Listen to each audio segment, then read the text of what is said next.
ધોરણ 8માં આપણે જોઈએ કે ભાઈ સંખ્યા રેખા પર નિરૂપણ કેવી રીતે કરવું. હવે સંખ્યા રેખા પર નિરૂપણ કરવા માટે અત્યાર સુધી તમે તો ફક્ત કઈ સંખ્યાઓ શીખ્યા છો? ધન અને ઋણ, બરોબર. પરંતુ ધોરણ 8ની અંદર સંખ્યા રેખા પર નિરૂપણ એટલે સમમેય સંખ્યાઓનું નિરૂપણ. કેવી સંખ્યાઓ? સમમેય. હવે સમમેય એટલે કેવી? પીક્યુ સ્વરૂપ. હવે તમને એ તો ખબર હોવી જોઈએ કે પીક્યુ સ્વરૂપ એટલે અંશ અને છેદ. હવે આની અંદર બે વસ્તુ છે ધ્યાન કે કેવી સંખ્યાઓનું નિરૂપણ કેવી રીતે કરવું. બે પ્રકારની સંખ્યાઓ આવશે. એક 3 પંચમાંશ છે અને 5 તૃતીયાંશ. 3 પંચમાંશ અને 5 તૃતીયાંશ આપણને એમ થાય કે બંનેમાં શું ફેર છે? ઘણો બધો ફેર છે. આમાં શું છે? અંશ નાનો છે અને છેદ મોટો છે. જ્યારે આમાં અંશ મોટો છે અને છેદ નાનો છે. બંને અલગ પ્રકારે, જુદા જુદા પ્રકારે બંનેનું સંખ્યા રેખા પર નિરૂપણ થાય. હવે એક વસ્તુ યાદ રાખવાની કે જ્યારે અંશ નાનો હોય, છેદ મોટો હોય, ત્યારે એ બધી જ સંખ્યાઓ 0 અને 1ની વચ્ચે આવે. ક્યારે? કે જેનો અંશ નાનો હોય અને છેદ મોટો હોય એવી બધી જ સંખ્યાઓ 0 અને 1ની વચ્ચે આવે. આટલું ખાસ યાદ રાખો. કેવી રીતે? જોઈએ કે માની લો કે આ સંખ્યા રેખા છે. અહીંયા 0 ને અહીંયા 1, અહીંયા 2 લખો. હવે તમારે શું ધ્યાન રાખવાનું કે આપેલી જે સંખ્યા રેખા છે, માની લો કે 3 પંચમાંશ છે, તો આ 3 પંચમાંશ છે એમાં નીચેની જે સંખ્યા છે એટલા કાપા કરવાના. કાપા એટલે એટલા એના ભાગ કરવાના. તો આ 0 થી 1ની વચ્ચે તમારે 5 ભાગ કરવાના. કેટલા ભાગ? અહીંયા જે સંખ્યા આપી હોય એટલા તમારે ભાગ કરવાના. તો અહીંયા આપણે એના ભાગ કરીશું 5. 2, 3, 4 ને 5. 1, 2, 3, 4 ને 5. હવે અહીંયા લખવું હોય તો લખતા 0 થી 1 બાજુ જવાનું. કઈ બાજુ જવાનું? 0 થી 1 બાજુ. હવે 3 પંચમાંશ છે તો પહેલો જ આવશે 1 પંચમાંશ, 2 પંચમાંશ, 3 પંચમાંશ, 4 પંચમાંશ અને અહીંયા જુઓ 5 પંચમાંશ. એટલે 5 પંચમાંશ એટલે 5 એકા 5 એટલે 1 થઈ ગયો અહીંયા. હા, તો હવે જુઓ આપણી સંખ્યા કઈ છે? 3 પંચમાંશ. તો એ અહીંયા ગોળ કરીને આવી રીતે કરી દો એટલે તમારી આપેલી સંખ્યાનું આ સંખ્યા રેખા પર નિરૂપણ થયું કહેવાય. હા, હવે માની લો કે આવું કહ્યું હોય તમને તો 2 અષ્ટમાંશ. તો આવી સંખ્યા રેખા દોરવાની, એના 8 કાપા કરવાના. એ 0 ને 1ની વચ્ચે જ હોય પાછી. કેટલા કાપા કરીશું આપણે? 8 કાપા. તો 1, 2, 3, 4, 5, 6, 7 ને 8. 1, 2, 3, 4, 5, 6, 7, 8. હવે અહીંયા પાછા એના નંબર્સ આપવાના. તો 1/8, 2/8, 3/8, 4/8, 5/8, 6/8, 7/8, then 8/8 એટલે 8 × 1 = 8. It is equal to 1. આવી ગયો. હવે આપણી સંખ્યા રેખા છે 2 અષ્ટમાંશ, તો અહીંયા એનું સ્થાન. આવી રીતે સંખ્યા રેખા સમમેય સંખ્યાઓનું નિરૂપણ થઈ શકે છે. કઈ સંખ્યાઓ? કે જેનો અંશ નાનો ને છેદ મોટો, એવી સંખ્યાઓનું નિરૂપણ આ રીતે કરી શકાય. હવે આપણે જોઈએ કે ભાઈ જે સંખ્યાઓ આવી કે જેનો અંશ મોટો અને છેદ નાનો, તો સૌથી પહેલા તમારે શું કરવાનું? આને મિશ્રમાં ફેરવવાની. શેમાં ફેરવવાની? સૌ પ્રથમ મિશ્રમાં ફેરવો. મિશ્રમાં ફેરવવા માટે શું કરવું પડે? ભાગાકાર. તો 5/3, તો 3 એકા 3, તો 2 વધ્યા. આને કઈ રીતે લખાય? તો 3 નીચેવાળી ઉપર, ઉપરવાળી બાજુમાં. તો 3 એકા 3 અને 3 ને 2 5 થઈ ગયા. તો 5/2 5/3 થઈ ગયા કે નહીં? તો 5/3 આપણને મળે છે. હવે આવી સંખ્યા હોય તો એનું નિરૂપણ કઈ રીતે કરવું? તો આવી સંખ્યાઓ માટે આપણે જોયું એ પ્રમાણે કે સૌથી પહેલા જેનો અંશ મોટો ને છેદ નાનો, એનો પ્રથમ તમારે શું કરવાનું? એનો ભાગાકાર મિશ્રમાં ફેરવવાની. હવે મિશ્રમાં ફેરવ્યા પછી અહીંયા જુઓ, જે પૂર્ણાંક સંખ્યા છે, અહીંયા જે સંખ્યા હોય, 1 હોય, 2 હોય, 3 હોય, 4, તે પોતે અને એના પછીની, તો 1 અને 2 ની વચ્ચે હોય. ક્યાં હોય? 1 અને 2 ની વચ્ચે. ભાગાકાર કર્યા પછી અહીંયા પૂર્ણાંકમાં જે સંખ્યા હોય, 1 આવે તો 1 અને 2, 2 આવે તો 2 અને 3, 3 આવે તો 3 અને 4 ની વચ્ચે હોઈ શકે. જોઈએ આપણે. તો સૌથી પહેલા સંખ્યા રેખા. હવે અહીંયા 1 અને 2 ની વચ્ચે છે, તો અહીંયા તમારે 0 લખવાનો, અહીંયા 1 લખો ને અહીંયા 2 લખો. હવે શું કરવાનું? આ આપણી સંખ્યા છે કે 1.2, એમાં 1 તો આખો ભાગ જ છે, 2/3 છે. શું છે? 2/3. 2/3 નો અર્થ થયો આના જેવું. હવે 2/3 આ છેદ અંશ છે, નાનો છેદ છે, મોટો. તો નીચે 3 છે, તો આપણે 1 અને 2 ની વચ્ચે 3 સરખા ભાગ કરીશું. કેટલા ભાગ કરીશું? 3 સરખા. બરોબર. હવે 3 સરખા ભાગ કર્યા પછી આપણે આ તો અહીંયા લખીશું 1.2, 1.2, સોરી 1.1, અહીંયા 1.1, 1.2, અને અહીંયા જુઓ 1.3, એટલે 3 એકા 3, 1 ને 1 2 મળી ગઈ આપણી સંખ્યા. હવે આપણી મૂળ સંખ્યા કઈ છે? 1.2, તો અહીંયા એનું સ્થાન છે, અહીંયા. તો આવી રીતે પણ આપણે સંખ્યા રેખા ઉપર દર્શાવી શકીએ છીએ.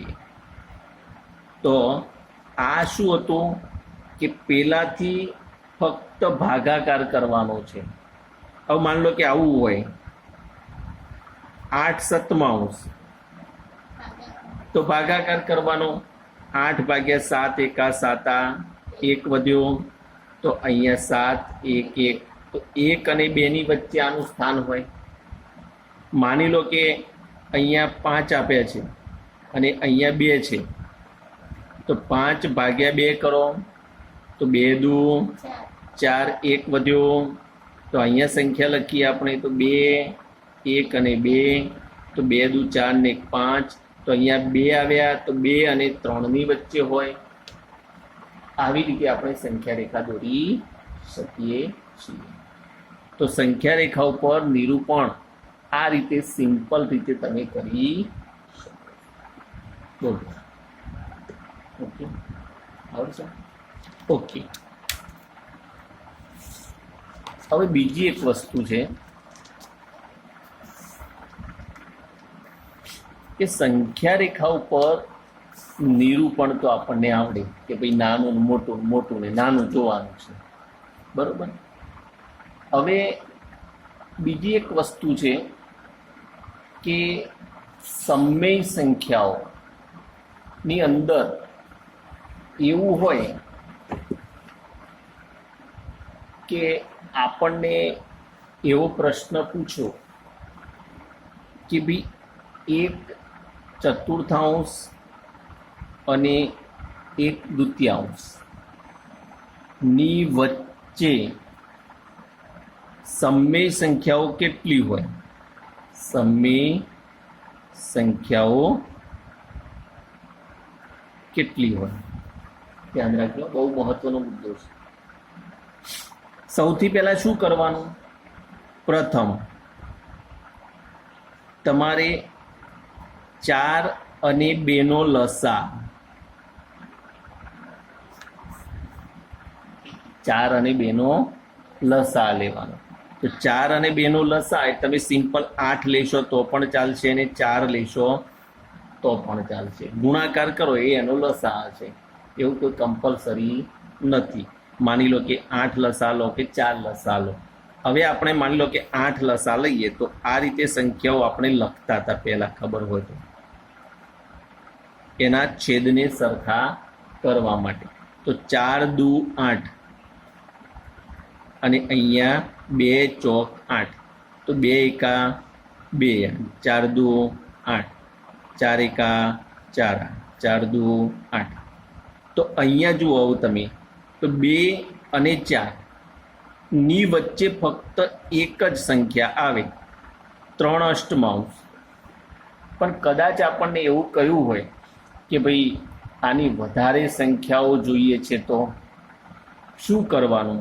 તો આપણે જે આ લસા લીધો છે, જો અહીંયા એક જ સંખ્યા મળી પણ આપણને 5 કે 6 એવું સંખ્યા કહ્યું હોય તો અહીંયા તો એક જ મળી. તો હવે શું કરીશું આપણે?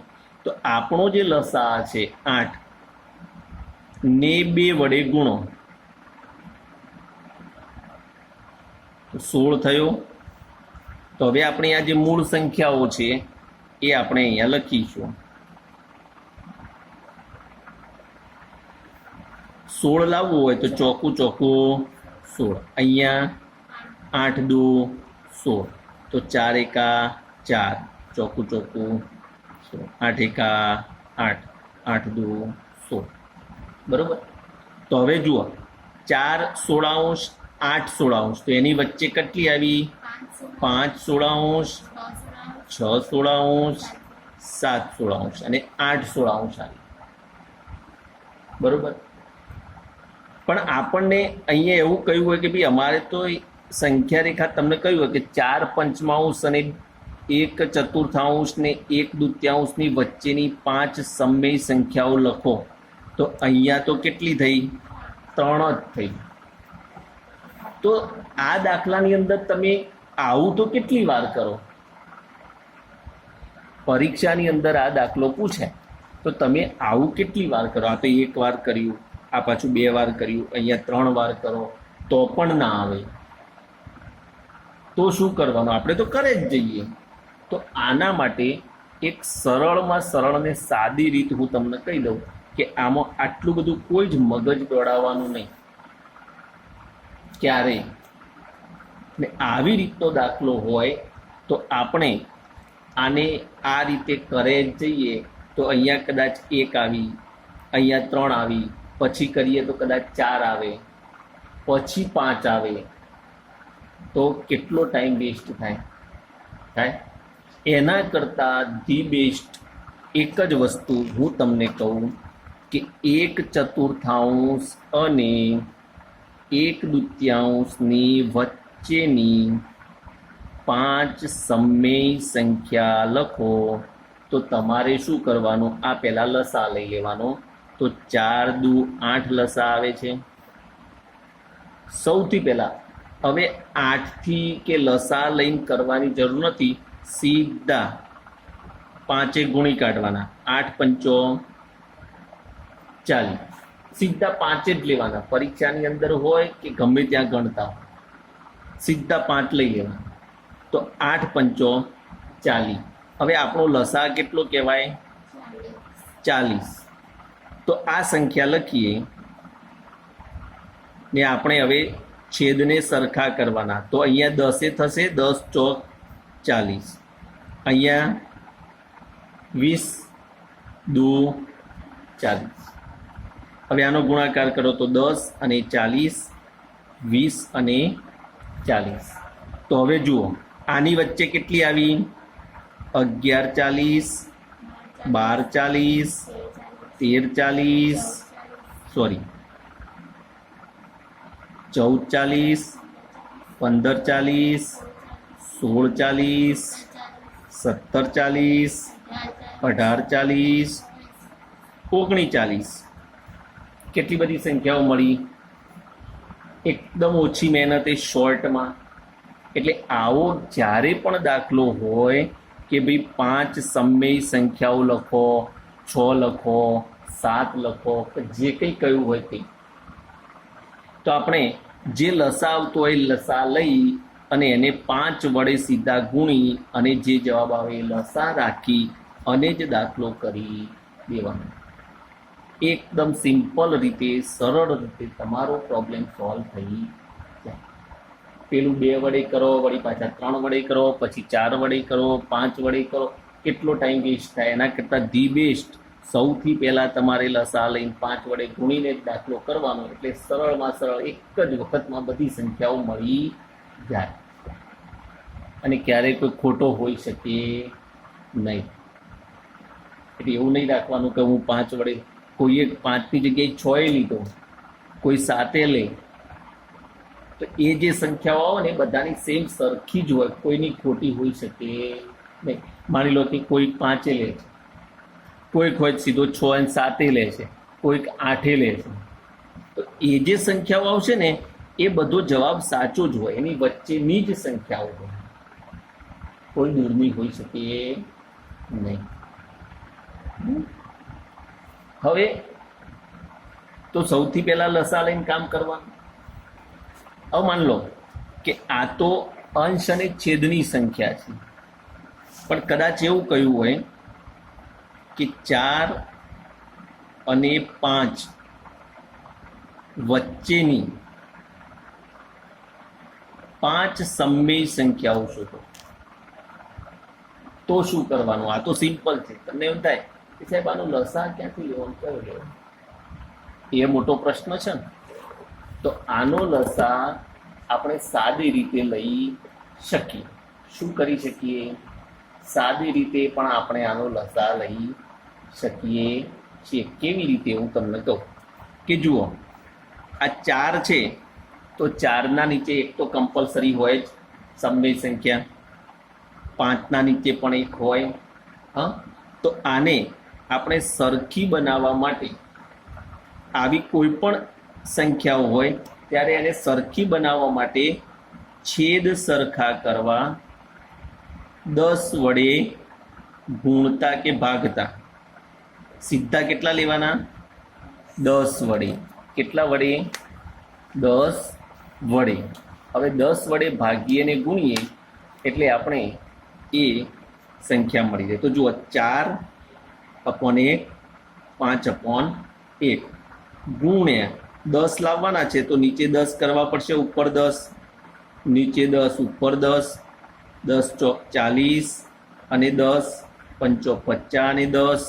તો 40 ને 50 ની વચ્ચે એટલે 41 10, 42 10, 43 10, 44 10 અને 45 10, 46 10. તો 5 સંખ્યાઓ મળે કે ના મળે? તો આવી જ્યારે રકમ હોય ત્યારે તમારે સીધા છેદ સરખા કરવા માટે 10 વડે જ ગુણી દેવાના. આટલે યાદ રાખવાનું. આની અંદર શું હતું? 5 વડે કહ્યું. જ્યારે આવી એક જ સંખ્યાઓ હોય ત્યારે તમારે 10 વડે ગુણવાનું. એકદમ સરળ રીતે તમે અંદરની સમય સંખ્યાઓને શોધી શકો છો. કોઈ જ પ્રોબ્લેમ નહીં, ક્યારેય નહીં. બધો જ જવાબ સાચો આવે, બધી જ રકમો. તમે અહીંયા ગણતા હોય, તમે કદાચ પાછળ જુઓ તો તમે 10 લીધા, ચોપડીવાળાએ કદાચ 20 લીધા હોય, અને જે જવાબ આવ્યો હોય તો તમારા કરતો ડબલ હોય, જુદી હોય. એટલે એવું નહીં માનવાનું કે આપણે ખોટા છીએ, સાચા જ છીએ. આમાં અનેક રીતે જવાબ આવી શકે. કોઈ 10 લે, કોઈ 20 લે, કોઈ 30 લે, ગમે તે લઈ શકે છેદ સરખા કરવા માટે. કોઈ 10 લે, કોઈ 20 લઈને છેદ સરખા કરે, કોઈ 30 લઈને છેદ સરખા કરે. તો બધા જવાબો કેવા હોય? સરખા જ હોય, ક્યારેય કોઈ જુદા હોતા નથી. એટલે એવું નહીં વિચારવાનું કે આપણો ખોટો છે ને બીજાનો સાચો, ને બીજાનો સાચો ને આપણો ખોટો. ના, આપણે ડિપેન્ડેબલ જ છીએ. આપણને સાહેબે કહ્યું છે કે 10 વડે, 20 વડે, 30 વડે, તો બધા જવાબ સરખા જ હોય. એટલે એવું નહીં વિચારવાનું કે મારો દાખલો ખોટો છે ને પેલાનો સાચો, ને હવે હું શું કરું ને આવી રીતે કરું. ના, બધા સરખા જ છે. એટલે તમારે સ્વાધ્યાય 1.2 ની અંદર જે રકમો છે એ બધી આ 2 જ પ્રમાણે છે. આ 2 જ રીત પ્રમાણે સંખ્યા રેખા ઉપર દર્શાવો અને સમય સંખ્યાઓ શોધો. આટલું કરવાનું છે. એટલે સ્વાધ્યાય સરળ ને સારી રીતે તમને આવડશે. પણ આને 1, 2, 3 વાર જોઈને કામકાજ કરવાનું, તો ક્યારેય કોઈ દાખલો ના આવડે એવું બનશે નહીં. Okay, bye. ચાલો.